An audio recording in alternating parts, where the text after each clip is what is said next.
ശരീരത്തെ ബന്ധിച്ചിരിക്കുന്ന ഏതൊരു പാപഭാരമാണോ, ഇപ്പം ഒരുപക്ഷെ നമ്മുടെ കയറാൻ സാധ്യതയുള്ളതാണ് ഇങ്ങനെയുള്ള ഈ ഇൻ്റർനെറ്റ്, മറ്റത് മറിച്ചത്, പ്രേമം, പ്രണയം തലേന്ന് വിട്ടുപോകാതെ കിടക്കുന്നത്. ചിലപ്പോൾ നമ്മൾ വിചാരിക്കും ഇതായിരിക്കും ഏറ്റവും ശരി, നമ്മൾ പ്രാർത്ഥിച്ചാൽ മതി. ചിലപ്പോൾ ഒരു അച്ഛനെ സുഖപ്പെടുത്താൻ കഴിഞ്ഞെന്ന് വരില്ല, ഒരു തിരുമേനിക്ക് സുഖപ്പെടുത്താൻ കഴിഞ്ഞെന്ന് വരില്ല.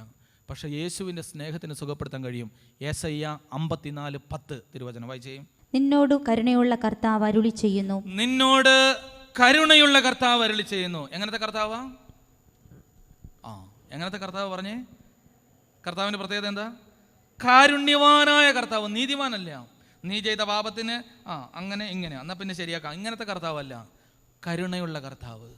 നിന്നോട് കരുണയുള്ള കർത്താവ് അരുളി ചെയ്യുന്നു. യെശയ്യാ 54:10. മലകൾ അകന്നു പോയേക്കാം. മലകൾ അകന്നു പോയേക്കാം. സംഭവിക്കാൻ കഴിയാത്തൊരു കാര്യമാണ്. മലകൾ ഒരു പക്ഷേയെങ്കിൽ അകന്നു പോയേക്കാം. കുന്നുകൾ മാറ്റപ്പെട്ടേക്കാം. കുന്നുകൾ മാറ്റപ്പെട്ടേക്കാം. എന്നാൽ എന്റെ അചഞ്ചലമായ സ്നേഹം നിന്നെ പിരിയുകയില്ല. എന്റെ അചഞ്ചലമായ സ്നേഹം നിന്നെ വിട്ടുപിരിയില്ല. ഇനി അച്ഛനെ പറഞ്ഞു തരുന്ന വചനം എല്ലാവരും കൂടെ ഒന്ന് പറഞ്ഞേ. മലകൾ അകന്നു പോയേക്കാം. ഉറക്കെ പറഞ്ഞേ. മലകൾ അകന്നു പോയേക്കാം, കുന്നുകൾ മാറ്റപ്പെട്ടേക്കാം, കർത്താവിൻ്റെ അചഞ്ചല സ്നേഹം എന്നെ വിട്ടുപിരിയില്ല. ഒന്നോടെ. മലകൾ അകന്നു പോയേക്കാം, കുന്നുകൾ മാറ്റപ്പെട്ടേക്കാം, എൻ്റെ കർത്താവിൻ്റെ അചഞ്ചല സ്നേഹം എന്നെ വിട്ടുപിരിയില്ല. കണ്ടോ?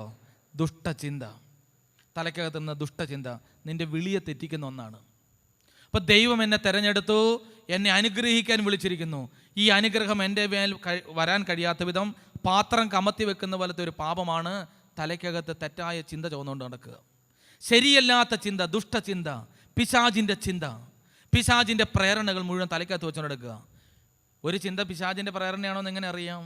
നമ്മുടെ തലയ്ക്കകത്ത് കിടക്കുന്ന ചിന്ത നമ്മുടെ മാതാപിതാക്കന്മാരെ മുറിപ്പെടുത്തുന്നു, നമ്മളെ ഭാരപ്പെടുത്തുന്നു, നമ്മുടെ ജീവിതത്തെ എപ്പോഴും തകർത്തുകൊണ്ടിരിക്കുന്നു. അത് പിശാചിൻ്റെ ചിന്തയാണ്. ദുഷ്ടചിന്ത, പരസംഗം, തെറ്റായ കൂട്ടുകെട്ട്, പരസംഗം, തെറ്റായ ചില കൂട്ടുകെട്ടുകൾ വലിയ ആപത്താണത്. നമ്മൾ വിചാരിക്കുക ഇത് വലിയ കുഴപ്പമൊന്നുമില്ല, ഈ കൂട്ടുകെട്ട് നല്ലതാണ്. ഒരു ക്രിസ്ത്യാനിക്ക് ചേരാത്ത കൂട്ടുകെട്ടാണ് നിന്റെ കൂട്ടുകെട്ടെങ്കിൽ ഓടി രക്ഷപ്പെട്ടുകൊള്ളുക. അതുകൊണ്ടാണ് ആ സങ്കീർത്തനം തുടങ്ങുമ്പോൾ തന്നെ പറയുന്നത്, ദുഷ്ടന്മാരുടെ ആലോചന പോലെ ഉറക്കെ പറ നടക്കരുത്. അപ്പം നടക്കുമ്പോൾ ശ്രദ്ധിക്കണം, ദുഷ്ടമായ ആലോചന കൂട്ടുകെട്ടിൽ നടക്കരുത്. അടുത്തത്, പാപികളുടെ വഴിയിൽ നിൽക്കരുത്. അടുത്തത്, പരിഹാസികളുടെ ഇരിപ്പിടത്തിൽ യഹോവയുടെ ന്യായപ്രമാണത്തെ ധ്യാനിച്ച് ഉല്ലസിക്കുക. കണ്ടോ? അപ്പം നിൻ്റെ കൂട്ടുകെട്ട് വളരെ പ്രധാനപ്പെട്ട. നിങ്ങളൊന്ന് ശ്രദ്ധിച്ച് നോക്കിയേ. യേശുക്രിസ്തുവിൻ്റെ അപ്പോസ്തോലന്മാരിൽ വളരെ ശക്തനായ ഒരു അപ്പോസ്തോലൻ, നല്ല ദൈവമുള്ള ഒരു അപ്പോസ്തോലനാണ് പത്രോസ് അപ്പോസ്തോലൻ. ഒരു ദിവസം യേശു ഇങ്ങനെ വിളിച്ചു പറഞ്ഞു, അപ്പോസ്തലന്മാരെ 12 വരെ നിർത്തി തീർത്തിട്ട് പറഞ്ഞു, ഇടയന് മുറിവേൽക്കും, ആടുകൾ ചിതറിക്കപ്പെടും, നിങ്ങളെല്ലാം എന്നെ ഇട്ടേച്ച് ഓടും. ഈ രാത്രിയിൽ ഭീകര രാത്രിയാണ്, പടയാളികൾ വരും, എന്നെ പിടിച്ചുകൊണ്ട് പോകും, നിങ്ങളെല്ലാം ഓടും. ഇങ്ങനെ യേശു പറഞ്ഞപ്പോൾ പത്രോസ് അപ്പോസ്തലൻ പറഞ്ഞു, ഒന്നും മിണ്ടാതിരിക്കണ്ടോ. എന്നിട്ട് ഇങ്ങനെ കൊണ്ട് പറഞ്ഞു, ഇവന്മാരൊക്കെ ഓടിയാലും, ഈ നിൽക്കുന്ന 11 ഓടിയാലും ഞാൻ നിന്നെ വിട്ടുപോവില്ല. അപ്പോൾ പത്രോസിനെ നേരെ യേശു ഒന്നോടെ നോക്കി. എന്നിട്ട് പറഞ്ഞു, പത്രോസേ, നേരം വെളുത്ത കോഴി കൂവുന്നതിന് മുമ്പ് നീ എന്നെ തള്ളി പറയും കേട്ടോ. അപ്പോൾ ഉടനെ പത്രോസ് പറഞ്ഞു, നിന്നോടുകൂടെ മരിക്കേണ്ടി വന്നാലും ഞാൻ നിന്നെ ഞാൻ അത്ര നിസാരക്കാരനല്ല. എൻ്റെ കൈ കണ്ടോ, നയമ്പ് പിടിച്ചിട്ടുള്ള തുഴയുന്ന സാധനം പിടിച്ചിട്ടുള്ള നല്ല കൈയാണ്. പടയാളി വന്നാൽ ഞാൻ അവനിട്ടങ്ങ് ശരിയാക്കും. എൻ്റെ കൈ കിടക്കുന്ന വാള് കണ്ടോ, അരയിലെ വാള് കണ്ടോ, ഞാൻ അത്ര മോശക്കാരനല്ല, എനിക്ക് ഇച്ചിരി പ്രായമുണ്ട്, പക്വതയുണ്ട്, അതുണ്ട്, ഇതുണ്ട്, ഞാൻ നിന്നെ തള്ളി പറയില്ല. നേരം വെളുത്ത കോഴി കൂവുന്നതിന് മുമ്പ് എത്ര പ്രാവശ്യം തള്ളി പറഞ്ഞു? എവിടെ വെച്ചാൽ തള്ളി പറഞ്ഞെന്നറിയോ? തീ കായണ സ്ഥലത്ത് വെച്ചിട്ടാണ് ശക്തമായിട്ട് തള്ളി പറഞ്ഞത്. തീ കായാൻ പോയിരുന്നപ്പോഴാണ് ശക്തമായി തള്ളി പറഞ്ഞ് പ്രാഗി ആണയിടാൻ തുടങ്ങുന്നത്. പീലാത്തോസിൻ്റെ കൊട്ടാരത്തിൽ യേശുവിനെ നഗ്നനായി വിധിച്ചുകൊണ്ടിരിക്കുമ്പോൾ തള്ളിപ്പറയില്ലെന്ന് പറഞ്ഞ ശിഷ്യൻ ആരുടെ കൂട്ടത്തിലാണ് ഉള്ളത്? തീ കായുന്ന കൂട്ടത്തിൽ. അവിടെ ആരാ ഉള്ളത്? ഇതിൻ്റെ പേരാ പരസംഗം, തെറ്റായ സംഘത്തിൻ്റെ കൂടെ. യേശുവിനെ കൊല്ലാനുള്ള ശത്രുക്കളുടെ കൂട്ടായ്മയാണ് ഇവിടെ ഉള്ളത്.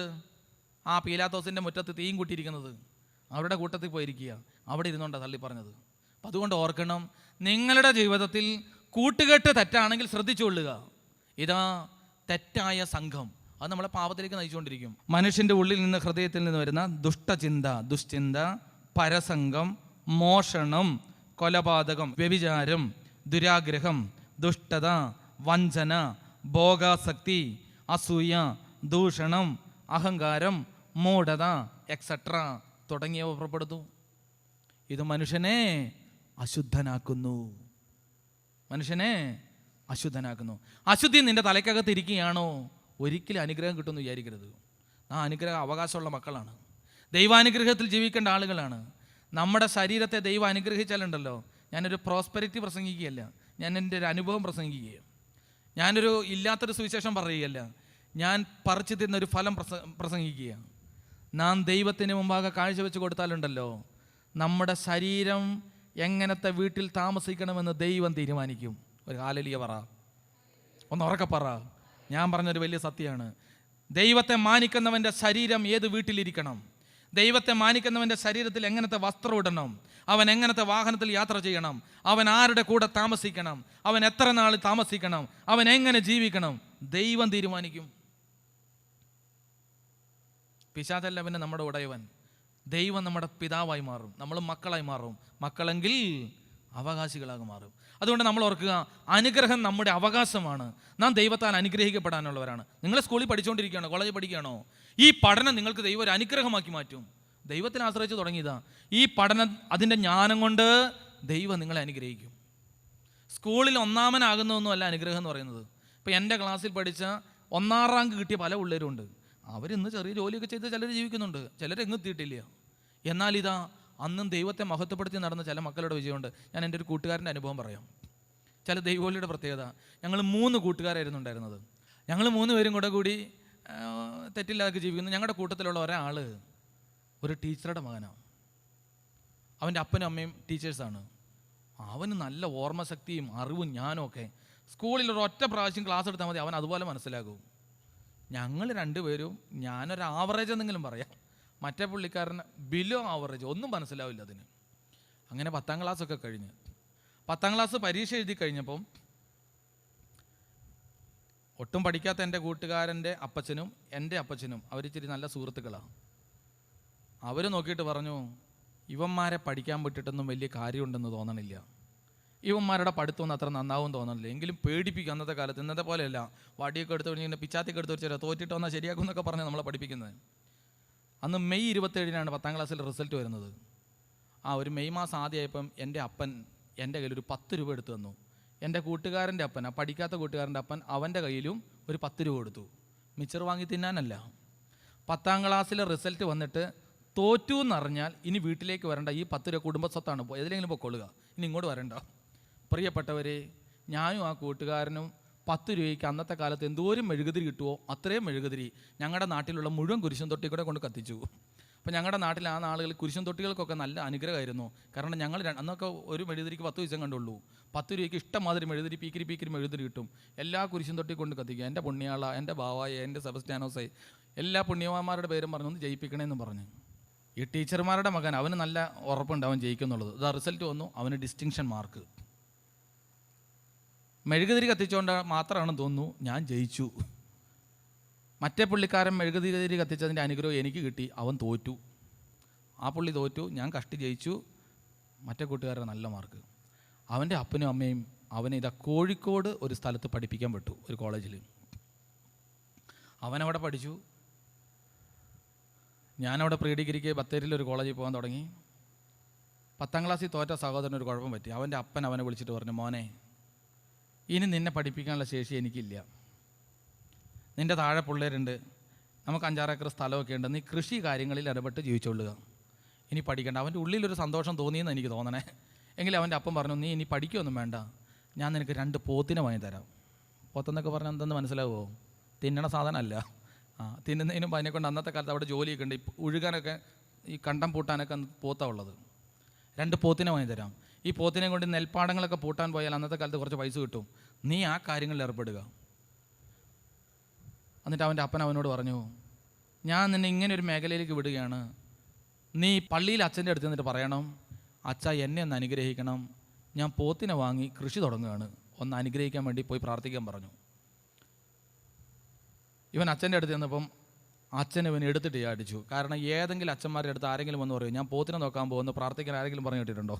ഞാൻ MBBS പഠിക്കാൻ പോവുകയാണ്, അല്ലെങ്കിൽ ഞാൻ ബിസിനസ് തുടങ്ങാൻ പോകണമെന്ന് പ്രാർത്ഥിക്കാൻ പറയും. പോത്തിനെ നോക്കാൻ വേണ്ടി ഒന്ന് പ്രാർത്ഥിക്കാൻ ആരെങ്കിലും പറയുമോ? ആരും അങ്ങനെ പറയില്ല. അച്ഛൻ വിളിച്ച് അവൻ്റെ അപ്പനെ വിളിച്ച് കുറേ ഉപദേശിച്ചു. അവൻ്റെ അമ്മയുടെ ആങ്ങളമാരൊക്കെ ടീച്ചർമാരൊക്കെയാണ്, അവർ വിളിച്ച് ഉപദേശിച്ചു. അപ്പോൾ അപ്പം പറഞ്ഞു, ഇല്ല, സാമ്പത്തികമൊന്നും കാര്യമായിട്ടില്ല, ഇനി ഇവൻ എന്നെ ഒന്ന് സഹായിക്കട്ടെ, ഇവൻ കൃഷിയിൽ ഏർപ്പെടട്ടെ. അവനങ്ങനെ കൃഷി കാര്യങ്ങളൊക്കെ ആയിട്ട് പോയി. അവൻ 2 പോത്താണ് അവൻ അപ്പൻ വാങ്ങിക്കൊടുത്തത്. പക്ഷേ ഞങ്ങളുടെ നാട്ടിലെ കൂട്ടുകാരൊക്കെ കൂടെ കളിയാക്കി പറയും, അവൻ 2 പോത്തിനെ കൊണ്ട് വരുമ്പോൾ ആൾക്കാർ പറയും അവിടെ 3 പോത്തുണ്ട്, ഒന്ന് ഇവനെയും കൂടെ പോത്തേന്ന് വിളിക്കുന്നത്. ശരിക്കും പറഞ്ഞ് ഇവനെ അടുത്ത് വരുമ്പോൾ തന്നെ ഒരു ചാണകത്തിൻ്റെ മണമായിരുന്നു ഈ പോത്തിനെ കുളിപ്പിക്കലൊക്കെ ആയിട്ട്. അപ്പം ഞാനൊക്കെ അന്ന് ആൾ പൊക്കം കുറവാണെങ്കിലും ഇൻസൈഡൊക്കെ ചെയ്ത് ചെറിയ നോട്ട് ബുക്കൊക്കെ പിടിച്ച് കോളേജിൽ പോകുന്നു. കോളേജ് കുമാരന്മാരാണ് നമ്മളൊക്കെ. പിന്നെ നമ്മൾ ആ കാര്യങ്ങളൊക്കെ മറന്ന് ഓരോരുത്തർ ഓരോ മേഖലയിൽ കൂടെ പോയി. ഇവൻ അച്ഛൻ്റെ അടുത്ത് ചെന്നു. ഇവൻ്റെ അപ്പൻ്റെ നിർബന്ധം സഹിക്കവേത് ആ അച്ഛൻ കൃഷിയെങ്കിൽ കൃഷി, നീ നന്നായി വരട്ടെ എന്ന് പറഞ്ഞു. അവൻ്റെ അപ്പൻ പറഞ്ഞു, നീ നന്നായി വരട്ടെ. 2 പോത്തിനെയും വാങ്ങിക്കൊടുത്തു. കൃഷി, 10ാം ക്ലാസ്സാണ് അവൻ്റെ വിദ്യാഭ്യാസം. അതോടുകൂടി തീർന്നു. കൃഷിയായിട്ട് അവൻ ജീവിക്കാൻ തുടങ്ങി. മറ്റേ കൂട്ടുകാരൻ കോഴിക്കോട്, അവൻ അവിടെ കഴിഞ്ഞു, പ്രീ ഡിഗ്രി എടുത്തു, ഡിഗ്രി എടുത്തു, PG എടുത്തു. അത്രയൊക്കെ ഞാൻ അറിഞ്ഞു. ഞാൻ സെമിനാരി പോയി, സെമിനാരി പഠനമൊക്കെ ആയിട്ട് ഞാനും പോയി. ഇതാ 1.5-2 വർഷം മുമ്പ് കോഴിക്കോടുള്ള കൂട്ടുകാരൻ എന്നെ വിളിച്ചു. അവൻ ഈ PG ഒക്കെ കഴിഞ്ഞ് അവിടെ ഒരു പ്രൈവറ്റ് സ്ഥാപനത്തിൽ ജോലി ചെയ്യാണ്, തെറ്റില്ലാത്തൊരു ചെറിയ ശമ്പളവും. അവനൊരു പെൺകുട്ടിയെ കല്യാണം കഴിച്ചു, അവൾക്ക് ഇങ്ങനെ ഒരു പ്രൈവറ്റ് സ്ഥാപനത്തിൽ ജോലിയുണ്ട്. ഇവർ രണ്ടുപേരും ഉള്ളത് കൊണ്ട് കോഴിക്കോട് വാടകയ്ക്ക് ഒരു വീടൊക്കെ എടുത്ത് ഭാര്യയും ഭർത്താവും പിള്ളേരെയൊക്കെ ആയിട്ട് ജീവിക്കുന്നു. ഇവൻ എന്നെ ഇന്നാൾ വിളിച്ചിട്ട് പറയാണ്, 1.5 വർഷം വിളിച്ചിട്ട് പറയാണ്, റജി, അച്ഛനായി നീ ഇപ്പോൾ ഏത് പള്ളിയിലെ കാര്യങ്ങളൊക്കെ ചോദിച്ചിട്ട് പറഞ്ഞു, എടാ 10ാം ക്ലാസ്സിൽ തോറ്റാൽ മതിയായിരുന്നു കേട്ടോ. അപ്പം ഞാൻ ചോദിച്ചാൽ അങ്ങനെ പറഞ്ഞേ, എടാ 10ൽ തോക്കണമായിരുന്നു നല്ലത്. ഈ സംഭവം പറയാം. ഈ തോറ്റ കൂട്ടുകാരനുണ്ടല്ലോ, അവനൊരു കൃഷിക്കാരുടെ വീട്ടിൽ നിന്ന് തന്നെ കല്യാണം കഴിച്ചു. ഒരു കൃഷി ബേസായ ഒരു വീട്ടിൽ നിന്നൊരു കല്യാണം കഴിച്ചു. ആ പെണ്ണാണെങ്കിൽ അവനേക്കാൾ വലിയ കൃഷിക്കാരി. ഞങ്ങളുടെ അവിടെയൊക്കെ ഈ കുരുമുളക് ചെടിയൊക്കെയാണ് പ്രധാന കൃഷി. ഈ പെൺകുട്ടി അതിൻ്റെ കാര്യങ്ങളൊക്കെ ചെയ്യും. ചെറിയ പെണ്ണ കല്യാണം കഴിച്ച്, കൃഷിയാണ് അവരുടെ വീട്ടിൽ. അവൾക്ക് വലിയ വിദ്യാഭ്യാസമൊന്നുമില്ല. പക്ഷെ ഇവരുടെ പ്രത്യേകത എന്തെന്നറിയോ? ഈ വീടിൻ്റെ പ്രത്യേകത, എല്ലാ ദിവസവും പള്ളിയിൽ പോകും. അവരുടെ പള്ളിയിൽ ദൈവവും, അത് കഴിഞ്ഞിട്ടൊരു പരിപാടിയുള്ളൂ. കൃഷിയിൽ നിന്ന് എന്നെ കിട്ടിയാലും പള്ളിയിൽ കൊണ്ട് കൊടുക്കും. ദൈവവുമായി ബന്ധപ്പെട്ട ഒരു പ്രധാനപ്പെട്ട ജീവിതം, ഇതാണ് അവരുടെ ജീവിതത്തിൻ്റെ ഒരു പ്രധാന മേഖല. അങ്ങനെ ജീവിക്കുകയാണ്. ഇപ്പോൾ സംഭവിച്ചെന്താണെന്ന് വെച്ച് കഴിഞ്ഞാൽ, ഇവൻ കല്യാണം കഴിച്ച പെണ്ണിൻ്റെ 2 ആങ്ങളമാരും കർണാടക പ്രദേശത്ത് ഇഞ്ചി കൃഷി ചെയ്യുന്ന ആളുകളാണ്. അങ്ങനത്തെ കൃഷി എന്ന് കേട്ടിട്ടുണ്ടോ? ഇഞ്ചി കൃഷി വയനാട്ടിലൊക്കെ ഉള്ള ഒരു പ്രധാനപ്പെട്ട കൃഷിയാണ് ഇഞ്ചി കൃഷി ചെയ്യുക. ഇപ്പോൾ ഈ കർണാടകത്തിലൊക്കെ ഈ മോട്ടറൊക്കെ നനച്ച് കൃഷി ചെയ്ത് കഴിഞ്ഞാൽ ഒരു ഗുണം, ഇഞ്ചി നന്നായിട്ട് വിളയും. അപ്പോൾ 60 കിലോ ഇഞ്ചിക്കാണ് ഒരു ചാക്ക് ഇഞ്ചി എന്ന് പറയും. 60 കിലോ ഇഞ്ചി, 60 കിലോ ഇഞ്ചിക്ക് ഇന്നത്തെ വില, ഇപ്പോഴത്തെ വില 1500 രൂപയുള്ളൂ. പക്ഷെ ഒരിടയ്ക്ക് ഇഞ്ചിക്ക് 60 കിലോ ഇഞ്ചിക്ക് 7000 രൂപയൊക്കെ വില വന്നു. ഈ അളിയന്മാർ ഇഞ്ചി കൃഷി തുടങ്ങിയപ്പോൾ അവർ പറഞ്ഞു, നമുക്ക് നമ്മുടെ അളിയനെ, പെങ്ങളുടെ ഭർത്താവിനെ കൂടെ ഇഞ്ചി കൃഷിക്ക് കൂട്ടാം. ഇവനെയും കൂട്ടി. ഇവൻ ചെന്നപ്പോൾ എന്താണെന്ന് അറിയാൻ മേല, ഇഞ്ചി അങ്ങോട്ട് പുരോഗമിച്ചു. ആദ്യം 2-3 ഏക്കർ സ്ഥലത്ത് നട്ടത് 10-20 ഏക്കർ സ്ഥലത്ത് ഇഞ്ചിയായി. അളിയന്മാർ ഇവനും കൂടെ കൂടി ഇഞ്ചി കൃഷി അങ്ങ് തുടങ്ങി. 10-20 ഏക്കർ സ്ഥലത്ത് ഇഞ്ചി നട്ട ആ കൊല്ലം 60 കിലോ ഇഞ്ചിക്ക് 7000-8000 രൂപ വില. 1 ഏക്കർ സ്ഥലത്ത് നിന്ന് 500 ചാക്ക് ഇഞ്ചിയാണ് കിട്ടുന്നത്. അപ്പോൾ 20 ഏക്കർ സ്ഥലത്ത് ഇഞ്ചി നട്ടാൽ എത്ര രൂപ കിട്ടുമെന്ന് നിങ്ങൾക്ക് ആലോചിച്ച് നോക്കാം. അന്ന് കുറേ പണം കിട്ടി. പ്ലാസ്റ്റിക്കിൻ്റെ ചാക്കിലാണ് ഇവർ പൈസ കൊണ്ടുവന്നത് വീട്ടിലേക്ക്, പ്ലാസ്റ്റിക്കിൻ്റെ ചാക്കിൽ. പിറ്റേ കൊല്ലവും ഇതുപോലെ കൃഷി നടത്തി. ആ കൊല്ലവും ഇതുപോലെ വിളവ്, ഇതുപോലെ വില, പണത്തോട് പണം, ഇഷ്ടംമാതിരി കാശ്. ഇവൻ്റെ വീടൊക്കെ നല്ല ഫർണിഷ് ചെയ്തു. എല്ലാം കഴിഞ്ഞ് ഇവൻ ഈ 2 കൊല്ലം മുമ്പ് ഒരു തീരുമാനം എടുത്തു, ഒരു വണ്ടി വാങ്ങണം, ഒരു കാറ് വാങ്ങണം. അളിയന്മാരൊക്കെ ആലോചിച്ചിട്ട് ഒരു നല്ല കാറ് വാങ്ങി. കോഴിക്കോട് ഒരു ഷോപ്പിലാണ് കാറ് ബുക്ക് ചെയ്ത് കാറ് കിട്ടി. പക്ഷേ ഇവനും അളിയന്മാർക്ക് ഇത് ഓടിച്ചുകൊണ്ട് വരാൻ അറിയാം. ഇവൻ അറിയാൻ മേലെ, അളിയന്മാർക്ക് അത്രയും നന്നായിട്ട് ഓടിക്കാനൊന്നും അറിയില്ല, വീട് വരെ എത്തിക്കാൻ അറിയില്ല. അപ്പോഴാണ് ഈ പുള്ളി ഓർത്തത്, എൻ്റെ ഒരു പഴയ കൂട്ടുകാരൻ എവിടെയുണ്ട്, കോഴിക്കോട് ജോലി ചെയ്യുന്നുണ്ട്. അവൻ്റെ ഫോൺ നമ്പറൊക്കെ കണ്ട് വിളിച്ച്, എടാ ഞാനിങ്ങനെ ഒരു കാറ് വാങ്ങി, നീ അവിടെയല്ലേ, അതൊന്ന് വീട്ടിൽ കൊണ്ടുവരണം. പുള്ളിക്ക് വലിയ സന്തോഷം. നീ കാറൊക്കെ വാങ്ങിയോ? വില കൂടിയ കാറ് വാങ്ങി. മറ്റേ കൂട്ടുകാരൻ ഈ കാറ് വാങ്ങി. ഇവൻ്റെ വീട്ടിൽ വന്നപ്പോൾ ഈ പ്രധാനപ്പെട്ട മാർക്കൊക്കെ വാങ്ങിയ കൂട്ടുകാരൻ അന്തം വിട്ടുപോയി. ഇവൻ്റെ വീടിൻ്റെ സെറ്റപ്പ്, അതിൻ്റെ അകത്ത് ഫർണിഷിങ്, അവൻ്റെ മക്കൾ പഠിക്കുന്ന സ്കൂള്, ഇതിനെക്കുറിച്ച് കേട്ടപ്പോൾ ഈ പുള്ളി അന്തം വിട്ടുപോയി. നീ എങ്ങനെയായി? നീ എങ്ങനെ ഈ നിലയിലെത്തി? മറ്റേ കൂട്ടുകാരൻ്റെ അവസ്ഥ എങ്ങനെയെന്നറിയോ? അവൻ ആ കോഴിക്കോട് ചെന്ന് കള്ളും കുടിച്ച് എല്ലാ തോന്നിവാസവും പരിപാടിയൊക്കെ ഉണ്ട്, ഒരു സമാധാനമില്ല. ഉള്ള അഹങ്കാരത്തിൻ്റെ നിറവിൽ പോയി ജീവിച്ചതാണ്. കയ്യിലില്ല, മുഴുവൻ കടവും കുറേ ക്രെഡിറ്റ് കാർഡുമായിട്ട് ജീവിക്കുകയാണ്. ഇവനെ കണ്ടപ്പോൾ അന്തം വിട്ടുപോയി. പുറത്തേക്ക് ഇറങ്ങിയിട്ട് എന്നെ ഫോൺ വിളിച്ചിട്ട് പറയാണ്, എടാ 10ാം ക്ലാസ്സിൽ, മനസ്സിലായില്ല നിങ്ങൾക്ക്, 10ാം ക്ലാസ്സിൽ തോറ്റാൽ മതിയായിരുന്നു. കണ്ട, അപ്പോൾ മുമ്പിൽ നിൽക്കുന്നമാർ വിചാരിച്ചു എന്നാൽ പിന്നെ തോറ്റേക്കാം. അതല്ല ഞാൻ പറഞ്ഞത്. വിദ്യാധനം മഹാധനം, ഏറ്റവും പ്രധാനപ്പെട്ട ധനം. പക്ഷേ ഇതാ ദൈവം തള്ളിക്കളയില്ല. ദൈവം അവനെ അനുഗ്രഹിച്ചു. ഞാനെന്താ പറഞ്ഞതെന്നറിയോ? നമുക്കിപ്പോൾ എന്താ ഉള്ളത്? ജ്ഞാനം അത്രയേ ഉള്ളൂ, അത് മതി. അറിവ് ഇത്രയേ ഉള്ളൂ, അത് മതി. വീട്ടിലെ സൗകര്യങ്ങൾ ഇത്രയേ ഉള്ളൂ, അത് മതി. അതിൻ്റെ മേൽ അനുഗ്രഹം വരാൻ നീ പ്രാർത്ഥിച്ചുകൊള്ളുക. അതിൻ്റെ മേലൊരു അനുഗ്രഹം വന്നാൽ അതൊരു അനുഗ്രഹമാണ്. അതിന് വേണ്ട ആദ്യത്തെ ഘടകം എന്ന് പറയുന്നത് വിശുദ്ധിയാണ്. വിശുദ്ധിയാണ്. എന്നതാ? വിശുദ്ധി. എന്നുറക്കെ പറഞ്ഞേ, വിശുദ്ധി. അപ്പം അശുദ്ധിപ്പെടുന്ന കാര്യങ്ങളൊക്കെ നമ്മളിപ്പോൾ വായിച്ചു കേട്ടു. ദുഷ്ടത, പരസംഗം, മറ്റത് മറിച്ചെന്നൊക്കെ പറഞ്ഞ കുറേ കാര്യങ്ങൾ നമ്മൾ കേട്ടു. അശുദ്ധി തലയ്ക്കകത്തിരുന്നാൽ ദൈവാനുഗ്രഹം നമ്മുടെ മേൽ വരില്ല. ദൈവാനുഗ്രഹം എന്നിൽ വരാൻ എന്നിൽ വേണ്ട അടിസ്ഥാന ഘടകമാണ് വിശുദ്ധി, പരിശുദ്ധി.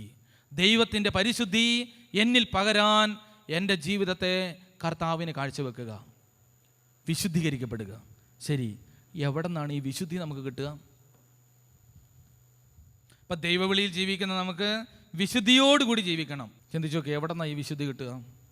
വായിക്കുക യെശയ്യാ പ്രവചനം 6-ാം അധ്യായം 1 മുതലുള്ള തിരുവചനം.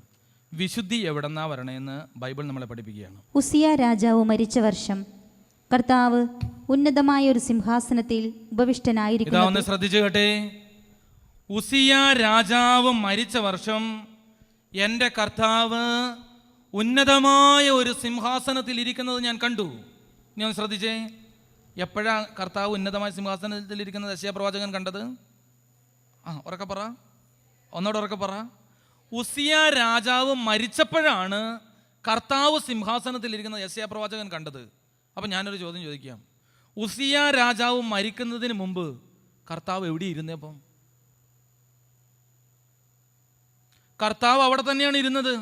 പക്ഷേ യെശയ്യാ പ്രവാചകൻ കണ്ടില്ല. എന്താ കാണാത്തതിന് കാരണം എന്നറിയോ?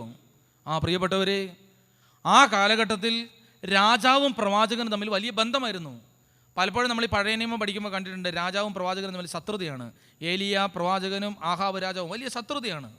പ്രവാചകൻ പറയുന്നതല്ല രാജാവ് ചെയ്യുക, അതുകൊണ്ട് ശത്രുതയാണ്. എന്നാൽ ഈ യെശയ്യാ പ്രവാചകന് ഉസിയ രാജാവുമായിട്ട് നല്ല ബന്ധമാണ്. അതുകൊണ്ട് പ്രവാചകൻ എന്തെങ്കിലും പറഞ്ഞാൽ അതൊക്കെ രാജാവ് അനുസരിക്കും. അതുകൊണ്ട് പ്രവാചകൻ ഒന്നും പേടിക്കാനില്ല. ആരെങ്കിലും എന്തെങ്കിലും പറഞ്ഞാൽ രാജാവ് പ്രവാചകന് അനുകൂലമാണ്. ഉസിയ രാജാവ് അനുകൂലമായതുകൊണ്ട് പ്രവാചകൻ ഒന്നും പേടിക്കാനില്ല. എന്തെങ്കിലും പറഞ്ഞാൽ രാജാവ് ഉണ്ട് കൂടെ. സിംഹാസനത്തിലേക്ക് നോക്കിയ രാജാവ് കൂടെയുണ്ട്. രാജാവ് കൂടെ ഉള്ളതുകൊണ്ട് ഒന്നും പേടിക്കാനില്ല. പക്ഷേ ആ രാജാവ് മരിച്ചു. അർത്ഥം എന്താ? നമ്മുടെ കയ്യിൽ ഇപ്പോൾ നമ്മൾ ആശ്രയിക്കുന്ന നമ്മുടെ മാതാപിതാക്കന്മാർ, നമ്മളെ പ്രേമിക്കുന്നയാൾ, നമ്മൾ സ്നേഹിക്കുന്നയാൾ, നമ്മുടെ പല ബന്ധങ്ങൾ നാളെ കൈവിട്ടു പോയെന്ന് വരാം. പ്രവാചകന്റെ ബലം നഷ്ടപ്പെട്ടപ്പോൾ പ്രവാചകൻ ആകാശത്തിലേക്ക് നോക്കി. ഭൂമിയിലെ ബലം നഷ്ടപ്പെട്ടപ്പോൾ ആകാശത്തിലേക്ക് നോക്കി. അവിടെ കർത്താവിനെ കണ്ടു. ഇനി താഴ്ത്തു വായിച്ചേ. അവിടുത്തെ വസ്ത്രാഞ്ചലം ദേവാലയം മുഴുവൻ നിറഞ്ഞു നിന്നു. അവിടുത്തെ ചുറ്റും സെറാഫുകൾ നിന്നിരുന്നു. നിങ്ങൾ ബൈബിൾ ശ്രദ്ധിച്ചു നോക്കുക. യെശയ്യാ പ്രവചനം 6-ാം അധ്യായമാണ് വായിക്കുന്നത്. അവയ്ക്ക് 6 ചിറകുകൾ വീതം ഉണ്ടായിരുന്നു. 2 ചിറകുകൾ കൊണ്ട് മുഖവും 2 കൊണ്ട് പാദങ്ങളും അവ മറച്ചിരുന്നു. 2 ചിറകുകൾ പറക്കാനുള്ളവയായിരുന്നു. അവ പരസ്പരം ഉദ്ഘോഷിച്ചു കൊണ്ടിരുന്നു, പരിശുദ്ധൻ പരിശുദ്ധൻ, സൈന്യങ്ങളുടെ കർത്താവ് പരിശുദ്ധൻ. ഭൂമി മുഴുവൻ അവിടുത്തെ മഹത്വം നിറഞ്ഞിരിക്കുന്നു. അവയുടെ ശബ്ദഘോഷത്താൽ പൂമുഖത്തിൻ്റെ അടിസ്ഥാനങ്ങൾ ഇളകുകയും ദേവാലയം ധൂമപൂരിതമാവുകയും ചെയ്തു. ഞാൻ പറഞ്ഞു, എനിക്ക് ദുരിതം, ഞാൻ നശിച്ചു. എന്തെന്നാൽ ഞാൻ അശുദ്ധമായ അധരങ്ങളുള്ളവനും അശുദ്ധമായ അധരങ്ങളുള്ളവരുടെ മധ്യേ വസിക്കുന്നവനുമാണ്. എന്തെന്നാൽ സൈന്യങ്ങളുടെ കർത്താവായ രാജാവിനെ എൻ്റെ നയനങ്ങൾ ദർശിച്ചിരിക്കുന്നു. മക്കളെ ഒന്ന് ശ്രദ്ധിക്കുക. ഇനി യെശയ്യാ പ്രവാചകൻ ഉസിയ രാജാവിൽ ആശ്രയിച്ച് ഉസിയ രാജാവിൻ്റെ ബലത്തിലൊക്കെ കണ്ടുകൊണ്ട് രാജ്യത്തെ ദൈവപ്രവചനം നടത്തിയ മനുഷ്യനാണ്. എന്നാൽ ആ പ്രവാചകൻ ഉസിയ രാജാവ് മരിച്ചപ്പോൾ താൻ സ്വർഗത്തിലെ ദൈവത്തെങ്കിലേക്ക് നോക്കിയപ്പോൾ ദൈവം സിംഹാസനത്തിലിരിക്കുന്നത് കണ്ടു. സിംഹാസനത്തിൽ ദൈവം ഇരിക്കുന്ന അയാൾ കണ്ടത് ഇങ്ങനെയാണ്. 6 ചിറകുള്ള സ്രോപ്പന്മാരുടെ വൃന്ദം ദൈവത്തെ സ്തുതിച്ച് ആരാധിക്കുന്നതാണ് അയാൾ കണ്ടത്. ഒന്നോടെ ശ്രദ്ധിക്കണം. വിശുദ്ധന്മാരുടെ ഗണം, മാലാഖമാരുടെ വൃന്ദം ദൈവത്തെ സ്തുതിച്ച് ആരാധിച്ചു കൊണ്ടിരിക്കുന്നതാണ് പ്രവാചകൻ കണ്ടത്. ഉടനെ പ്രവാചകൻ പൊട്ടിക്കരഞ്ഞുകൊണ്ട് പറഞ്ഞു, ഞാൻ അശുദ്ധനാണ്, ഞാൻ ഭൂമിയിലെ രാജാവിനെ നോക്കി ജീവിച്ചവനാണ്, എന്നാൽ ആകാശത്തിലെ ദൈവത്തെ നോക്കിയപ്പോൾ സ്തുതിച്ചുകൊണ്ടിരിക്കുന്ന സ്തുതിക്ക് യോഗ്യനായവനാണ്. അപ്പോൾ പ്രവാചകന് മനസ്സിലായി, എനിക്ക് ഈ ദൈവത്തിൻ്റെ അടുത്തേക്ക് വരാൻ യോഗ്യതയില്ല, കാരണം എൻ്റെ ഉള്ളിൽ അശുദ്ധിയാണ് കിടക്കുന്നത്. അവൻ ഈ ആരാധന കണ്ടപ്പോൾ അവൻ്റെ അശുദ്ധി തിരിച്ചറിഞ്ഞു. അപ്പോൾ സെറാഫുകളിലൊന്ന് ബലിപീഠത്തിൽ നിന്ന് കൊടിൽ കൊണ്ട് എടുത്ത ഒരു തീക്കനലുമായി എൻ്റെ അടുത്തേക്ക് പറന്നു വന്നു. അവൻ എൻ്റെ അധരങ്ങളെ സ്പർശിച്ചിട്ട് പറഞ്ഞു, ഇതു നിന്റെ അധരങ്ങളെ സ്പർശിച്ചിരിക്കുന്നു. നിന്റെ മാലിന്യം നീക്കപ്പെട്ടു, നിന്റെ പാപം ക്ഷമിക്കപ്പെട്ടിരിക്കുന്നു. നിന്റെ മാലിന്യം നീങ്ങി, അശുദ്ധി മാറി, നീ വിശുദ്ധീകരിക്കപ്പെട്ടു, പാപം ക്ഷമിച്ചു. എപ്പോഴാണെന്നറിയോ? ആരാധന കണ്ടപ്പോൾ അവൻ്റെ മേലിതാ അഗ്നിക്കട്ട വന്നിറങ്ങിയപ്പോൾ. ആരാധനയിലൂടെ അഗ്നിക്കട്ട അവൻ്റെ മേൽ വന്നിറങ്ങിയപ്പോൾ അവൻ്റെ അശുദ്ധി മാറി. എന്താ അതിൻ്റെ അർത്ഥം? വിശുദ്ധി എവിടെ നിന്ന് കിട്ടും? ദൈവത്തിൻ്റെ സന്നിധിയിൽ നിന്ന്. എന്ത് ചെയ്യുമ്പോൾ? ആരാധിക്കുമ്പോൾ. എന്നാ ചെയ്യുമ്പോൾ? മനസ്സിലായില്ല? എന്ത് ചെയ്യുമ്പോൾ? ദൈവത്തെ ആരാധിക്കുമ്പോൾ. അതിനാണ് നമ്മൾ ഈ ആരാധിക്കുക എന്ന് പറയുന്നത്. നിങ്ങൾ എന്തിനാണ് പള്ളിയിൽ പോകുന്നത്?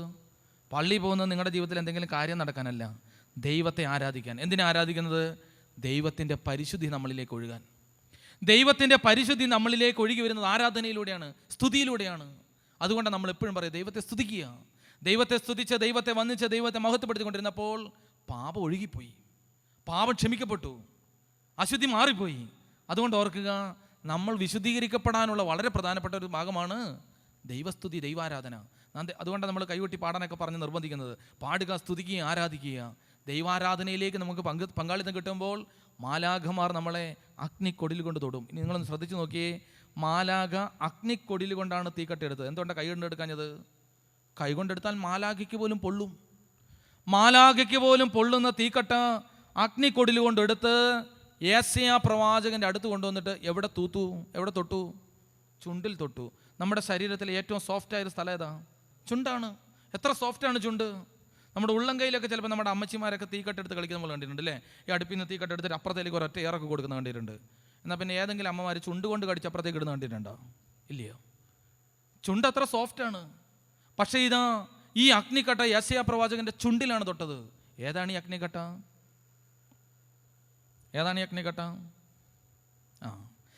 യേശയ്യ നബിക്ക് ദൂതൻ കൊടുത്ത പാവനമാം തീ കനലുമിതൂതാൻ.